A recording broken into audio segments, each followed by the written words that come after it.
সুবিশাল অখণ্ড সংগঠনের কাজের শুভারম্ভ পরমারাধ্য শ্রী শ্রী বাবামণি করেছিলেন এবং পরমারাধ্য শ্রী শ্রী মামনির দ্বারাও অনেক কাজ হয়েছে, এটা বিশ্ব অখণ্ড সমাজ দেখেছে।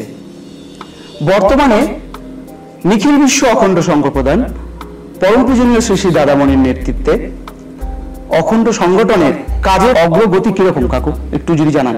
এটা খুবই ইম্পর্টেন্ট কোশ্চেন এবং সবার এটা জানা উচিত।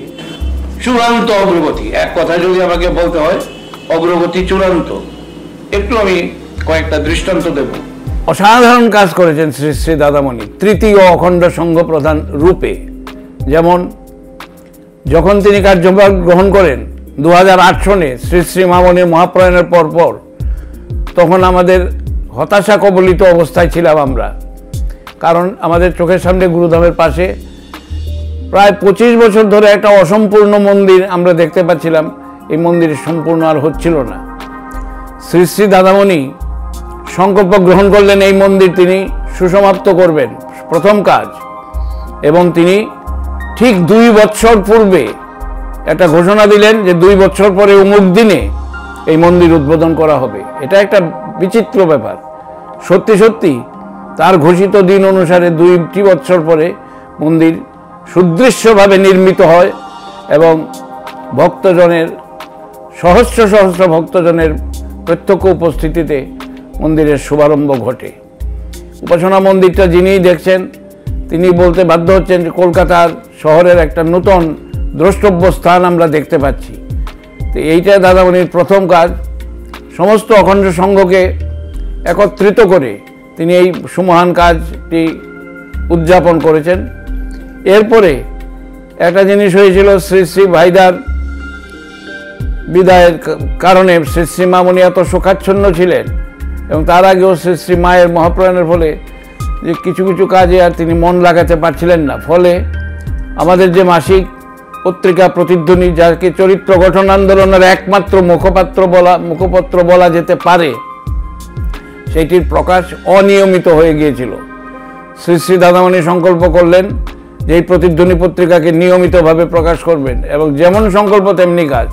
তারপর থেকেই প্রতিধ্বনি নিয়মিত প্রকাশিত হতে লাগলো। আর এখানে আরেকটা কথা খুব ইম্পর্টেন্ট, শ্রী শ্রী বাবামণির আমলেও প্রতিধ্বনির প্রচার সংখ্যা যা ছিল তার কমপক্ষে দ্বিগুণ প্রচার সংখ্যায় বর্ধিত করলেন শ্রী শ্রী দাদামণি। বাবামণির আমলে হাইয়েস্ট প্রচার হয়েছিল 18,000 মাসিক পত্রিকাটি। শ্রী শ্রী দাদামণি একবার চেষ্টায় 36,000-এর বেশি প্রচার করলেন। এটা তার বিরাট অ্যাচিভমেন্ট। এখনও 30,000, 32,000, 35,000 চলছে। 1432 বঙ্গাব্দের জন্য প্রতিধ্বনির প্রচার সংখ্যার লক্ষ্য 50,000 ধার্য করা হয়েছে এবং নিশ্চয়ই এটা হবে। এই তো গেল প্রতিধ্বনি আর উপাসনা মন্দির। তারপরে শ্রী শ্রী বাবামণি ধরলেন বেনারস আশ্রম। সবাই আমরা জানি যে অযাচক আশ্রমের যে ঔষধ, সেগুলো অত্যন্ত মূল্যবান, অত্যন্ত ফলপ্রদ, অপূর্ব ঔষধ। কিন্তু সবারই দুঃখ যে ওষুধ পাওয়া যায় না। তার কারণ হচ্ছে চাহিদা বিপুল অথচ উৎপাদন কম। এই একটি সাধারণ অর্থনীতির নিয়ম অনুসারে ওষুধ পাওয়া যায় না বলে সবারই মনে ক্ষোভ ছিল। এই ক্ষোভ বিদূরণের জন্য শ্রী শ্রী দাদামণি মেকানাইজেশন শুরু করলেন। বেনারস অযাচক আশ্রম থেকে ঔষধগুলি উৎপাদিত হয়, কিন্তু সেখানে ম্যানুয়ালি কাজ চলতো, অর্থাৎ মানুষ হাতে হাতে কাজ করত, কোনো মেকানাইজেশনের ব্যবস্থা ছিল না। শ্রী শ্রী দাদামণি এটা অত্যন্ত গুরুত্বপূর্ণ ভেবে এর প্রতিকারের জন্য রাজ্যটার নাম গুজরাট, আহমেদাবাদ থেকে লক্ষ লক্ষ টাকার মেশিনারি তিনি এনে বেনারসে সংস্থাপিত করলেন এবং ফলে যান্ত্রিকভাবে ঔষধ তৈরি হতে লাগলো। যা আগে প্রোডাকশন হতো 5 গুণ প্রোডাকশন বেড়ে গেল, মানুষের আর দুঃখ রইল না। এখন ঔষধ যে যা চান তা পান। এটা শ্রী শ্রী দাদামণির প্রধান কৃতিত্ব। এছাড়া বাবামণির বিরচিত যে বইগুলো, সেগুলো আর নতুন করে ছাপা হচ্ছিল না। তো অথচ আমাদের অখণ্ড অনখণ্ড নির্বিশেষে বহু মানুষেরা আকুতি জানাচ্ছিলেন তারা বই পাচ্ছেন না, out of print. Shri Shri Dadamoni প্রায় সমস্ত বইয়ের নতুন করে প্রিন্ট করালেন এবং বহু বইয়ের বাংলা থেকে ইংরেজি অনুবাদ প্রকাশ করলেন, অন্তত 10-15টা অখণ্ড সঙ্গীতেও 3 খণ্ড আছে, প্রথম, দ্বিতীয়, তৃতীয়। ইংরেজি অনুবাদ হয়েছে, প্রবুদ্ধ যৌবন হয়েছে, সংযম সাধনা হয়েছে, সরল ব্রহ্মচর্য হয়েছে, কুমারীর পবিত্রতা একটু একটু হয়েছে। এই সব কাজই একযোগে শ্রী শ্রী দাদামণি শুরু করে দিলেন। আর তিনি কেন্দ্রীয়ভাবে শুভ জন্মোৎসব শ্রী শ্রী বাবামণি পালন করার ব্যবস্থা করলেন।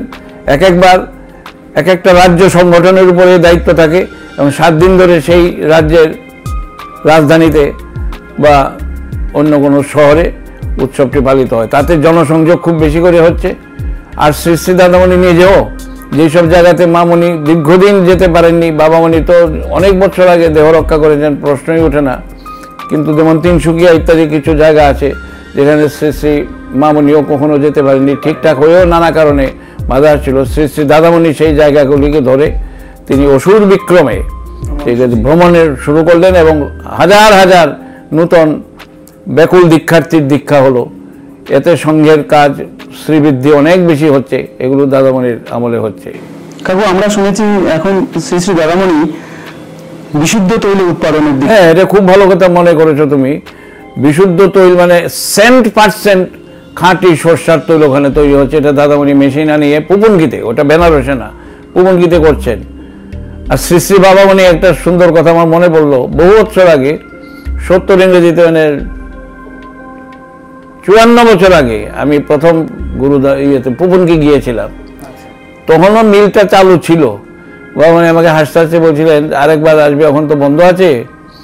এখানকার যে তেলে লুচি ভেজে খেলে দেখবি মনে হবে ঘিয়ের চাইতেও ভালো। সত্যি তাই। সেই তেল খাবার এখন সৌভাগ্য আমাদের হচ্ছে এবং সবারই হোক এটা কামনা করি। অনেকগুলো অয়েল মিল তিনি পুপনকিতে চালু করেছেন। আর পুপনকিট তো একেবারে ভোল বদল হয়ে গেছে, যেন আলাউদ্দিনের প্রদীপ নিয়ে কেউ ম্যাজিক দেখাচ্ছেন। 15-20 বছর আগের পুপনকির সঙ্গে এখনকার কোনো মিল নেই, স্বর্গ আর মর্ত, অপূর্ব।